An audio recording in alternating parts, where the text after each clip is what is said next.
বিএনপির চেয়ারপারসন ও সাবেক প্রধানমন্ত্রী বেগম খালেদা জিয়া আসন্ন ডিসেম্বরে জাতীয় নির্বাচন অনুষ্ঠিত হলে তাতে অংশগ্রহণ করবেন বলে জানিয়েছেন বিএনপির ভাইস চেয়ারম্যান আব্দুল আওয়াল মিন্টু। বুধবার ফেনী শহরের একটি মিলনায়তনে বন্যা নিয়ন্ত্রণ, নিষ্কাশন ও সেচ প্রকল্পের ওয়ালটন এখন দেশের সীমানা পেরিয়ে পৌঁছে গিয়েছে 50টিরও বেশি দেশে। ওয়ালটন, ঘরে ঘরে, বিশ্বজুড়ে। পুনর্বাসন শীর্ষক এক মতবিনিময় সভায় সাংবাদিকদের প্রশ্নের জবাবে তিনি একথা বলেন। তিনি জানান, দেশের বর্তমান প্রেক্ষাপট বিবেচনায় ফেব্রুয়ারির আগেই এমনকি জানুয়ারিতেও জাতীয় নির্বাচন হতে পারে। তিনি বলেন, কেয়ারটেকার সরকার নিয়ে সুপ্রিম কোর্টে একটি ডেট পেন্ডিং রয়েছে। যদি তত্ত্বাবধায়ক সরকার প্রবর্তন হয় তাহলে তার অধীনে 90 দিনের মধ্যেই নির্বাচন হবে। সেই নির্বাচনে আমাদের নেত্রী বেগম খালেদা জিয়া অংশ নেবেন।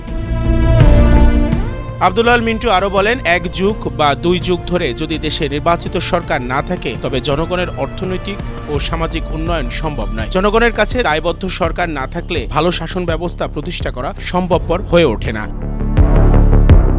তিনি মনে করিয়ে দেন, বিএনপি 2006 সাল থেকে একটি সুষ্ঠু নির্বাচনের দাবি জানিয়ে আসছে। গত 19 বছর ধরে এই লক্ষ্যে আন্দোলন সংগ্রাম অব্যাহত রয়েছে। তিনি আরও জানান, অন্তর্বর্তীকালীন সরকারের প্রধান উপদেষ্টার সঙ্গে লন্ডনে বিএনপির ভারপ্রাপ্ত চেয়ারম্যানের যোগাযোগ হয়েছে। তাদের মধ্যে যৌথ বিবৃতি হয়েছে। প্রধান উপদেষ্টা আশ্বস্ত করেছেন আগামী ফেব্রুয়ারিতে জাতীয় নির্বাচন অনুষ্ঠিত হবে। আমরা তাতে আস্থা রাখতে চাই, বললেন মিন্টু।